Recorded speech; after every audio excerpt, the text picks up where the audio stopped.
دیکھیے بر عظیم پاک و ہند میں پہلے اسلام آیا تھا سن 92-93 ہجری میں، 712-713 عیسوی، محمد بن قاسم کے زیر قیادت۔ یہ خالص عربی اسلام تھا، ابھی نہ فقہ تھی، نہ حنفی، نہ مالکی، نہ شافعی، کچھ نہیں تھا، نہ معتزلی تھے، نہ کچھ اور تھے، یہ سب ایک ہی عرب اسلام تھا، اس میں عجم کا کوئی دخل ہی نہیں، لیکن یہ بہت شارٹ لیوڈ رہا۔ پھر جو اسلام یہاں آیا ہے شمال مغربی دروں سے، درہ خیبر سے اور درہ گومل سے اور درہ ٹوچی سے، یہ جو اسلام آیا ہے 300 برس بعد آیا ہے۔ پھر اس اسلام میں دو چیزیں پیوست تھیں، حنفیت کٹر، حنفیت ہی اسلام ہے گویا، باقی تو گویا اسلام ہے ہی نہیں، اور تصوف جس کے اندر کے وحدت الوجودی، بلکہ یہاں تک کہ عوامی سطح پر ہمہ اوسطی تصورات تھے۔ پاک ہندوستان کی تقدیر بنا ہے وہ اسلام، عربی زبان صرف علماء یا پھر فقہ جو ہے قاضی بھی ہوتے تھے، چاہے مسلمانوں کی حکومت تھی، نظام اسلامی نہیں تھا سیاسی، قانون تو اسلامی نافذ تھا نا، شریعت تو نافذ تھی، تو قاضی چاہیے تھے، میجسٹریٹس، مفتی چاہیے تھے، لیگل ایکسپرٹس، خطیب چاہیے تھے، یہ سب فقہ پڑھتے تھے۔ اور قرآن سے جو دوری رہی اور حدیث سے جو دوری رہی، یہ کہیں جا کر وہ 11ویں 12ویں صدی میں جا کر قرآن اور حدیث کی طرف رجوع ہوا ہے۔ ہندوستان میں حدیث کی طرف پہلے رجوع ہوا ہے شیخ عبدالحق محدث دہلوی رحمۃ اللہ علیہ، جو 11ویں صدی کے بلف ثانی کے مجدد شیخ احمد سرہندی کے ہم عصر ہیں۔ انہوں نے حدیث کا پودا لگایا ہے اس سرزمین ہند میں۔ 12ویں صدی میں شاہ ولی اللہ دہلوی آئے ہیں، انہوں نے قرآن کو کھولا۔ کس طرح؟ فارسی ترجمہ کیا۔ اس سے پہلے ترجمہ کرنا حرام سمجھا جاتا تھا، گناہ سمجھا جاتا تھا، جرم سمجھا جاتا تھا، اور شاہ ولی اللہ کے خلاف بھی عوامی ایجیٹیشن ہوئی ہے مولویوں کے ذریعے سے، مار دو اس کو، ترجمہ کرتا ہے۔ اور دو افغانی، انہیں ولایتی کہتے تھے اس زمانے میں، یہ ولایت تھا نا، دوسرا ملک تھا، دو ولایتی بلا لیے گئے تھے فتح پوری کی مسجد میں، عصر کے بعد درس حدیث دیا کرتے تھے، وہاں سے نکلے ہیں تو کھڑے ہوئے تھے وہ دو پٹھان، دو افغان، قتل کرنے کے لیے، لیکن کچھ رعب ایسا پڑا ان پر شاہ صاحب کی نورانیت کا یا شخصیت کا کہ وہ قتل نہیں کر سکے، ورنہ قتل کر دیں۔ بہرحال حدیث کا، اور پھر دوسرے انہوں نے الفوز الکبیر کتاب لکھی، جسے عام آدمی کے لیے بھی فہم قرآن کی کوشش کرنا ممکن ہو گیا۔ پھر ان کے 3 بیٹے، 4 میں سے 3 بیٹوں نے قرآن کے ترجمے کیے اردو میں۔ شاہ صاحب نے تو فارسی میں کیا تھا، جو اس وقت کی آفیشیل لینگویج تھی، جو آج کی انگریزی تھی، گویا کہ انگریزی دور کی انگریزی اور مسلمان دور کی فارسی۔ اسی لیے تو وہ آپ کے ہاں کہاوت ہے نا، پڑھے فارسی اور بیچے تیل، دیکھو رے قسمت کے کھیل۔ فارسی پڑھ کے تو اسے سرکاری عہدیدار ہونا چاہیے، یہ تیل کیوں بیچ رہا ہے؟ اور یہی حال ہمارا بعد میں ہوا انگریزی کا۔ اس اعتبار سے شاہ عبد العزیز نے ترجمہ بھی کیا، تفسیر بھی لکھی، تفسیر عزیزی اردو میں۔ شاہ عبد القادر نے ترجمہ کیا با محاورہ، شاہ رفیع الدین نے کیا لفظی ترجمہ۔ اور یہ سب کیا ہوا ہے 19ویں صدی کے شروع میں۔ 19ویں صدی کا درمیانی حصہ جو تھا وہ تحریک مجاہدین، سید احمد بریلوی اور شاہ اسماعیل شہید کی جد و جہد، اس میں گزرا، اور یا پھر جس کو کہا جاتا تھا غدر، پہلی جنگ آزادی اس میں گزرا۔ لیکن 19ویں صدی کے آخر میں سر سید احمد خان نے تفسیر لکھی، 15 پارے کی تفسیر ان کی اب بھی ملتی ہے، اور اس میں الہاد ٹھوک ٹھوک کر بھر دیا۔ اس میں معجزات کا انکار ہے، اس میں فرشتوں کے وجود کا انکار ہے، اس میں جنات کے علیحدہ وجود کا انکار ہے، یعنی جو بھی نیوٹونین سائنس کی گرفت میں آنے والی چیزیں نہیں ہیں۔ کیسے ہو سکتا ہے کہ سمندر پھٹ جائے؟ یہ کیا مولویوں نے بتا رکھا ہے؟ نہیں، یہ تو مد و جزر کا معاملہ تھا۔ سمندر جزر پر تھا تو حضرت موسیٰ نکل گئے، اور جب فرعون آیا تو وہ مد کے اوپر آ گیا، وہ غرق ہو گیا۔ یہ ساری توجیحات، فرشتے کوئی نہیں، فرشتے فورسز آف دی نیچر کا نام۔ اب ظاہر بات ہے کہ سر سید جو ہے وہ ہندوستان میں مسلمانوں کا قومی رہنما بن کر ابھر رہا تھا، اور اس میں کوئی شک نہیں ہے، قومی اعتبار سے بہت مخلص تھا، بہت خیر خواہ تھا، اس میں کوئی شک نہیں، دینی اعتبار سے سخت گمراہ تھا۔ اس کی تفسیر نے جو گمراہی پھیلانی شروع کی ہے، تب علماء کو ہوش آئی ہے۔ پھر جو تفسیریں یہاں لکھی گئی ہیں ہندوستان میں اور ترجمے ہوئے ہیں، اس کی کوئی نظیر آپ کو نہ تو پوری مسلم تاریخ میں ملے گی، نہ کنٹمپریری مسلم ورلڈ میں ملے گی۔ اتنی تفسیریں لکھی۔ شیخ الہند نے ترجمہ کیا، محمود حسن دیوبندی نے اردو میں ترجمہ کیا، اس پر حواشی مکمل کیے شبیر عثمانی شیخ الاسلام نے۔ اسی طرح بریلویوں کے امام جو ہیں امام احمد رضا خان، انہوں نے ترجمہ کیا، اس پر حواشی لکھے مفتی نعیم مراد آبادی نے۔ اہل حدیث نے لکھی، مولانا سلام اللہ امرتسری نے لکھی، مختلف جو مذہبی تھے انہوں نے بھی تفسیریں لکھی، مولانا اشرف علی تھانوی نے لکھی، ان کے شاگردوں کو سمجھ لیجیے 3 تفسیریں انہوں نے لکھی، مولانا عبدالماجد دریابادی نے لکھی، مولانا مفتی محمد شفیع صاحب نے معارف القرآن لکھی، مفتی ادریس کاندھلوی صاحب نے، مولانا ادریس کاندھلوی نے لکھی، تفسیروں کا سیلاب۔ پھر دوسری طرف جو سر سید کے پیروکار تھے ان میں قادیانی صاحب نے آئے، انہوں نے تفسیریں لکھی۔ بشیر الدین محمود نے 2 تفسیریں لکھی، تفسیر کبیر، تفسیر صغیر، محمود احمد، بشیر الدین محمود احمد۔ مولوی محمد علی کی تفسیر جو تھی انگریزی کی، وہ بہت مقبول ہوئی، اس لیے کہ اس وقت تک انگریزی میں کوئی ترجمہ اور تفسیر تھی ہی نہیں، اور جدید جو طبقہ پیدا ہو رہا تھا جو مسلمانوں کا انگریزی پڑھ کر انہیں ظاہر بات ہے کہ ضرورت تھی کہ انگریزی میں۔ اسی طرح علامہ مشرقی سائنٹیفک قسم کی جو توجیحات انہوں نے کی۔ لیکن یہ میں نے کہا ایک تو رائٹسٹ ایک لیفٹسٹ علماء، یہ رائٹسٹ دیوبندی بریلوی اہل حدیث، یہ سر سید کے جو چیلے تھے وہ علامہ مشرقی ہوں یا قادیانی ہوں یا یہ کہ پرویزی ہوں، اہل قرآن ہوں، یہ دوسری طرف۔ درمیان میں 3 شاخیں تھیں۔ ایک شاخ تھی ابو الکلام آزاد، ابو الاعلیٰ مودودی۔ ابو الکلام کی تفسیر نے آگے تہلکہ مچا دیا تھا، اگرچہ پوری نہیں ہے اور تفسیر بھی نہیں ہے، ترجمہ ہے زیادہ تر، کچھ حواشی۔ اور مولانا مودودی کی تفسیر القرآن پوری دنیا میں پھیلی، اس میں کوئی شک نہیں۔ اسی طریقے سے علامہ اقبال اگرچہ مفسر نہیں ہے لیکن ان کا کلام جو ہے اس میں قرآنی حقائق جس طرح سموئے گئے ہیں، میں انہیں مفسر مانتا ہوں۔ اور ڈاکٹر فی الدین جنہوں نے قرآن اور علم جدید نامی کتاب لکھی۔ تیسرے مولانا فراہی اور مولانا اصلاحی، یہ شاخیں ہیں۔ اور یہ میں نے آپ کو صرف میری کتاب پڑھی ہے، جب چھپ جائے گی دوبارہ نیا ایڈیشن آ جائے گا، دعوت نزول القرآن کے منظر اور پس منظر۔ یہ ایک سیلاب آیا ہے اس بر عظیم پاک و ہند میں تفاسیر کا، تراجم کا، اور یہ واقعہ یہ ہے کہ اس کی کوئی نظیر، جیسا کہ میں نے کہا ہے، نہ تو ہماری پچھلی تاریخ دے سکتی ہے اور نہ کنٹمپریری مسلم ورلڈ میں کسی ملک میں اتنا کام ہوا ہے قرآن۔ اب اللہ کے فضل سے ہم آگے بڑھ رہے ہیں، تحریک رجوع الی القرآن ایک تحریک کی شکل میں۔ اس کی توفیق اللہ نے اپنے ایک بہت ہی حقیر اور ناچیز بندے کو دی ہے۔ میں نے اس کام کا بیڑا اٹھایا، 19 برس کی عمر سے میں نے درس قرآن دینا شروع کیا، جبکہ میں جمعیت طلبہ کا کارکن تھا۔ عربی میں نے ہائی اسکول میں پڑھی تھی، عربی گرامر مجھے مستحضر تھی اللہ کے فضل سے، اور اس کے بعد سے لے کر آج تک میں درس قرآن کا کام کرتا ہوں۔ ایک تحریک کی شکل میں ہے یہ کوئی روایتی درس نہیں ہے، میں کوئی عالم دین نہیں ہوں روایتی، میں مفسر نہیں ہوں معاذ اللہ، مجھ سے لوگوں نے کہا آپ تفسیر کیوں نہیں لکھتے، میرا اس کی حیثیت ہی نہیں ہے۔ میں قرآن کا داعی ہوں، مبلغ ہوں، قرآن کا خادم ہوں، قرآن کا پیغام اور قرآن کی حکمت ان دونوں کو میں عام کر رہا ہوں، لیکن تفسیر لکھنا جو ہے یہ ایک بہت بڑی ذمہ داری کا کام ہے، میں اس کا اہل نہیں ہوں۔ ایک صاحب نے ایک زمانے میں بہت زور لگایا تھا، آپ ایک ترجمہ لکھ، جس زمانے میں الہدا کا ڈنکا بج رہا تھا اس ملک میں، سن 81-82 کی بات کر رہا ہوں، الہدا پروگرام میرا پاکستان ٹیلی ویژن کا، تو ایک صاحب نے سوچا کہ ان کے نام سے کوئی ترجمہ بازار میں آ گیا تو بہت بک جائے گا، میرے پیچھے پڑے رہے، اب فوت ہو گئے، افضل نام تھا ان کا، کہ آپ میں نے کہا بھائی میں نہیں کر سکتا یہ کام، میں اس کا اہل نہیں ہوں، آپ ترجمہ لکھ، 4-6 تفسیریں ترجمے سامنے رکھ کے آپ لکھ دیجیے بس۔ میں نے کہا نہیں، خدا کے لیے نہیں، تو میرا کوئی دعویٰ مفسر ہونے کا نہیں ہے، میرا کوئی دعویٰ مترجم ہونے کا بھی نہیں ہے، ترجموں میں بھی میں مدد لیتا ہوں دوسرے تراجم سے، اس میں ہے فائدہ، اگرچہ عربی زبان کا کچھ نہ کچھ فہم اللہ نے شد مجھے دی ہے۔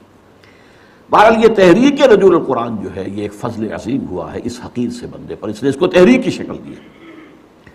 اچھا اس میں جو ہے دیکھیے جو چیزیں لڑیاں میں نے گنوائی ہیں، رائٹ، لیفٹ، سینٹر، ان میں سے 4 کو الحمدللہ الحمدللہ الحمدللہ اللہ کا فضل ہے اس نے میری ذات میں جمع کر دیا۔ اس کو میں نے تفصیل سے بیان کیا ہے اپنی اسی کتاب میں، جیسے ایک حوض کے اندر 4 نالیوں سے پانی آ رہا ہے، ایک نالی ابوین، ابو الاعلیٰ ابو الکلام، اسلام کا تحریکی انداز، قرآن کی تحریکی تفسیر وہ ان کے ہاں ہے۔ دوسری ہی این فراحی اصلاحی، قرآن کا نظم، قرآن کا ربط، قرآن کا فطری استدلال، یہ ان کا موضوع۔ تیسری ڈاکٹرین اقبال اور رفیع الدین، قرآن اور علم جدید، فلسفہ جدید، فلسفہ قدیم، ان سب کے حوالے سے قرآن کی تفسیر وہ اقبال ہے۔ اور شیخین، میرے دو شیخ ہیں، شیخ الہند جنہیں میں 14ویں صدی ہجری کا مجدد اعظم سمجھتا ہوں، محمود حسن دیوبندی، جن کا ترجمہ اور پہلے 5 پاروں کے حواشی بھی ان کے اپنے لکھے ہوئے، تفسیر عثمانی کہلاتی ہے، اس لیے کہ باقی 25 پاروں کے حواشی جو ہیں وہ شیخ الاسلام، پاکستان کے واحد شیخ الاسلام ہیں، اور شاید اسی لیے ہے کہ میں شیخین کہہ سکوں، میرے 2 شیخین ہیں، 2 ابوین ہیں، 2 دکترین ہیں، 2 ہیین ہیں۔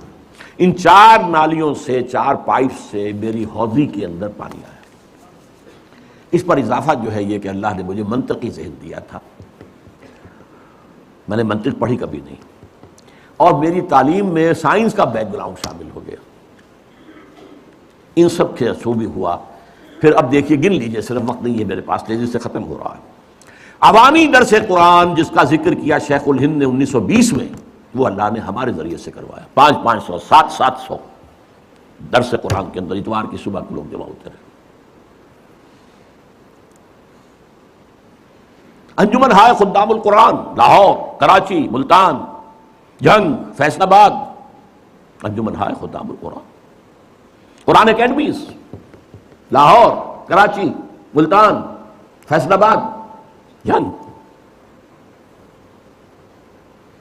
قرآنی تربیت گاہیں، 1 مہینے کی، 7 دن کی، 20 دن کی، 2 ہفتے کی تربیت گاہیں، کبھی کوئٹہ میں ہو رہی ہے، کبھی اسلام آباد میں ہو رہی ہے، کبھی کراچی میں ہو رہی ہے تربیت گاہیں۔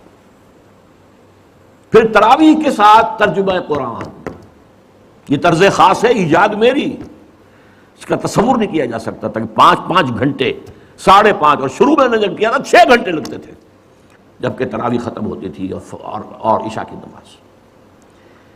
پھر فیلوشپ اسکیم شروع کی، پھر 1 ایئر کورس شروع کیا، پڑھے لکھے لوگ جو ہے MSc ہیں، BSc ہیں، یہ ہیں، PhD ہیں، ڈاکٹر ہیں، انجینئر ہیں، یہ آئیں اور 1 سال لگائیں، یا اب ہم نے اسے 9 مہینے کا کیا ہوا ہے، اور یہاں عربی پڑھے، قرآن پڑھے، الحمدللہ اس سے بھی بے شمار لوگ نکل چکے ہیں۔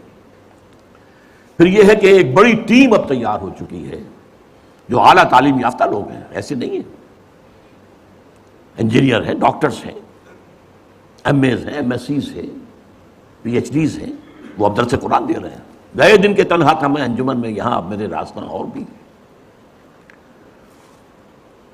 ٹی وی کا پروگرام 15 مہینے تک، ویسے تو یہ کہ پروگرام میرا وہ تقریباً 3 سال تک چلا ہے، رمضان میں چلا، پھر وہ بھی ہوا، لیکن پھر 15 مہینے الہدیٰ۔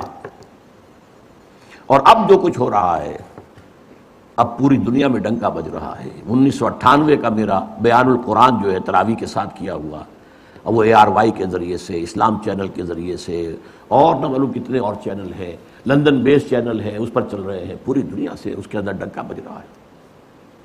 اب یہاں نوٹ کیجئے وہ آیات جو میں نے شروع میں پڑھی تھی، کیا یہ سب کچھ بیکار جائے گا؟ کیا اس کا کوئی نتیجہ نکلے گا؟ نہیں۔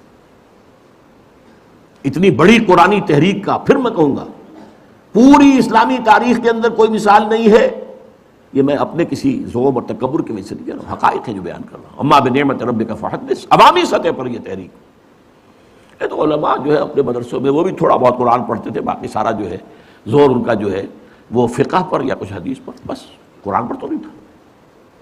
بہرحال میں نے آپ کو وہ آیات سنائی، طٰہ ما انزلنا الیک القرآن لتشقی، آپ ناکام نہیں ہوں گے، قرآن آپ پر اس لیے نازل نہیں کیا گیا۔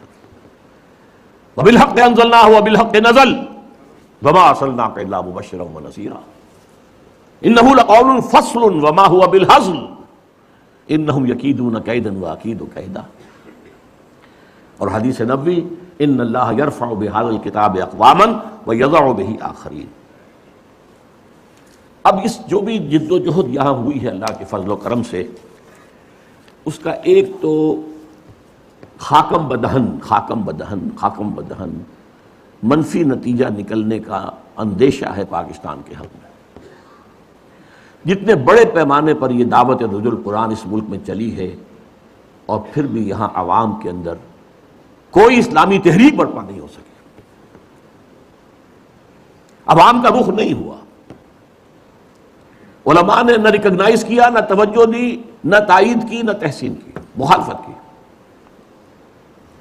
میں یہاں سورہ سجدہ کی آیت سنا رہا ہوں آپ کو، وَمَنْ أَظْلَمُ مِمَّنْ ذُكِّرَ بِآيَاتِ رَبِّهِ ثُمَّ أَعْرَضَ عَنْهَا إِنَّا مِنَ الْمُجْرِمِينَ مُنْتَقِمُونَ۔ ان سے بڑھ کر ظالم اور کون ہوگا جنہیں اللہ کی آیات کے ذریعے سے تذکیر کرائی گئی ہو۔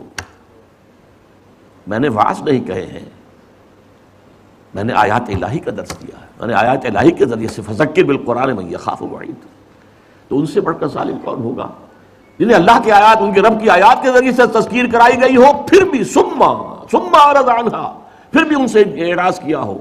اور بڑے سخت الفاظ ہیں، انا من المجرمین منتقمون، ہم ایسے مجرموں سے تو انتقام لے کر رہیں گے، اللہ ہمیں اپنی پناہ میں رکھ لے، ہمیں معاف کر دے۔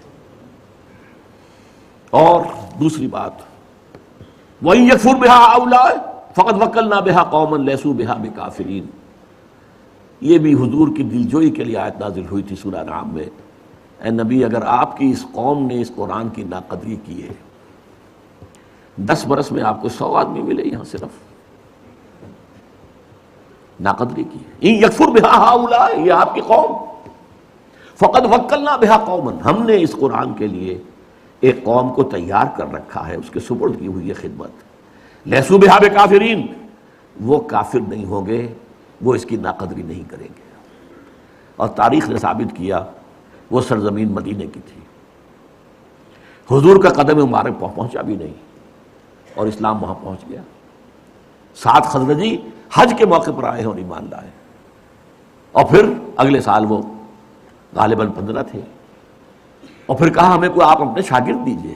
حضور کا قدم نہیں پہنچا وہاں، کہاں یہ کہ 10 برس ہو گئے مکے میں بنفس نفیس دعوت دے رہے ہیں محمد رسول اللہ صلی اللہ علیہ وسلم۔ کچھ یہ کہ اب آپ نے اپنے 2 نوجوان شاگرد بھیجے، ایک تو ان میں سے اندھے بھی تھے بیچارے، نابینا، عبداللہ ابن ام مکتوم، اور دوسرے مصعب بن عمیر رضی اللہ تعالی عنہما۔ اور وہاں ایک سال میں 75 آدمی حج کے اوپر آ گئے، جو 75 حج پر آئے ہیں تو 75 پیچھے بھی ہو گئے، یہ ایک سال کی کمائی ہے۔ ان یکفر بہا ہؤلاء فقد وکلنا بہا قوما لیسوا بہا بکافرین۔ میں نہیں کہہ سکتا کہ اللہ تعالیٰ کس ملک کو یہ خوش نصیبی عطا کرے گا جہاں یہ قرآن کا جو نزول ہو رہا ہے اب ٹیلی ویژن کے ذریعے سے لوگوں کے ذہنوں میں، لوگوں کے دلوں پر، وہ نتیجہ خیز ہو۔ جیسے آپ کو معلوم ہے کہ بڑ کا درخت جو ہے اس کی داڑھی نکلا کرتی ہے، اس کی شاخیں ہیں، شاخوں سے نیچے داڑھی کی شکل میں کوئی چیز اترنی شروع ہوئی، وہ زمین تک پہنچ گئی، زمین میں پنجے گاڑ لیے، پھر وہ تنا بن گئی، جس کو ایڈوینٹیشس روٹس کہتے ہیں باٹنی میں۔ ایک تو اصل تنا تھا، اس کی شاخوں کے ساتھ جو ہے یہ نیچے اتر کر داڑھی کی شکل میں اور زمین پہ پنجے گاڑ کر وہ پھر تنے بن گئے۔ اسی لیے یہ بہت ایکڑوں کے اندر برگد کا درخت جو ہے وہ پھیل جاتا ہے۔ ایسے برگد کے درخت بھی ہوئے جن کے نیچے پوری فوج آرام کرتا ہے، غالباً بہار میں۔